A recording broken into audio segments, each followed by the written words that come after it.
Good morning, ma'am, and my dear friends. I'm Amala from Section C. My seminar topic is Range of Teacher Activities, Professional Training in Service Training. Let me introduce what is training. According to William Butler, education is not the filling of a pail but the lighting of a fire. Training and development play an important role in the effectiveness of organizations and to the experiences of people in work. To become a great teacher, one needs certain training and practice in proper way. It leads the students to get into a better future. Let us see how teachers are trained in this topic. Now, we see the range of teacher activities. The teachers are having certain activities for students in classrooms while teaching. They are planning lessons, teaching and engaging students, assessing students, classroom management duties, sponsoring extracurricular activities, communicating with parents and students, provide guidance and counseling for students. First, we see the first activity, that is planning lessons. A lesson plan is a teacher's daily guide for what students need to learn, how it will be taught, and how learning will be measured. Planning lessons help teachers be more effective in the classroom by providing a detailed outline to follow each class period. It is done according to the needs of the students. Then, the next slide is about teaching and engaging students. Teaching will be more effective when students are engaged with teachers.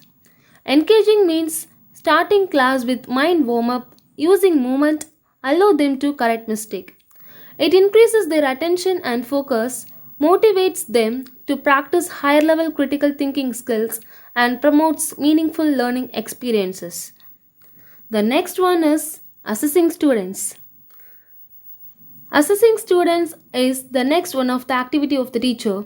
There are direct and indirect measures. Students' learning can be assessed through both direct and indirect measures. First, the direct measures are quiz, homework, exams, reports, essays, research projects, rubrics for oral and other performances. And the indirect measures are surveys, course evaluations, focus group interviews. Then we move to the next slide. That is classroom management duties. Classroom management is the linchpin that makes teaching and learning achievable in the teaching learning process. It is the teacher who plays the main role in planning, organizing procedures and resources, arranging the environment to maximize efficiency, monitoring students' progress, anticipating potential problems. These are the management duties of the classroom. Next, we move to the next slide, sponsoring extracurricular activities. Extracurricular activities give educators an opportunity to influence a student's life in a way that is valuable beyond the classroom.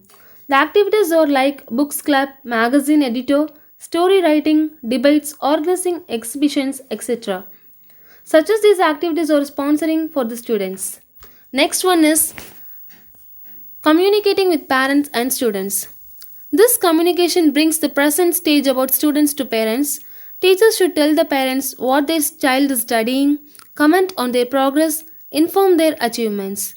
Parents also benefit from being involved in their children's education by getting ideas from school on how to help and support their children and by learning more about the school's academic program and how it works. So, communication with parents and teachers, students is the essential activity. The last one is providing guidance and counseling for students. Students may have different backgrounds and have some mental confusions. Counseling should given on how to manage and deal with emotional conflict and personal problems. All the problems can be cleared by providing counseling at right time. These are the range of teacher activities. My next topic is professional training. Now we see what is professional training. Professional training is simply training that to relevant to working in a certain profession. The training course would ideally be taught by someone who is expert in the field. Professional training is also said as is about skills improvement rather than about becoming a professional. Now, we see the characteristics of a professional participates in ongoing training and development, accepts responsibility, having a sense of ownership of their work, maintains a collective networking spirit outside of the organization, maintains high standards of ethics and integrity, dimensions of a professional. The next one is components of dimensions.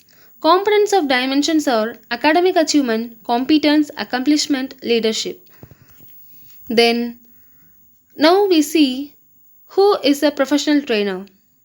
Professional trainer or a professional teacher is defined as possesses reasonably sufficient level of mastery over the content.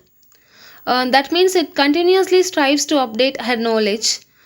A teacher is keen observer of children's behavior in different settings inside or outside the school. The next one is also about the professional teacher. A professional teacher always keeps students' interest about everything. It will aware of her social obligations and does nothing to violate the moral and social fabric of a society. It well versed in providing guidance and counseling to students and help them to solve their problems. Then now we see the in-service training. The meaning of in-service training is the idea of in-service training has emerged to take care of the need some sort of provision which may make the teachers up to date with respect to the knowledge of his subject, of teaching methods and technique, innovative ideas in each sphere of his academic life. The definition is, according to Kane, in service training is thus a program of activities aiming at the continuing growth of teachers and educational personnel in service. The objectives are to help the teachers to know their problems and to solve them by pooling their resources and wisdom, to help the teachers to employ more effective methods of teaching, to help teachers to get acquainted with modern techniques in education, to upgrade the teachers' knowledge and understanding of the contents, to increase the professional efficiency of the teacher. The eliminate differences in teachers' preparation. These are the objectives of in service training. The next one is the need for in service training. The needs are education of the educator, educational extension, the pre service training provided to the teacher, changing areas of human endeavor, improvement of competence. These are the need for in service training. The next one is structures and models. Here are the structures and models of in service training. They are orientation courses, summer courses, intensive courses, evening courses, experimenting, educational conferences, science clubs, professional writings, short term courses. These are the structures and models of in service training. Then, the problems related to in service training are lack of incentives, lack of motivation, lack of interest, inappropriate methods and techniques, inappropriate curriculum and courses, administrative problems, financial problems, lack of follow up program.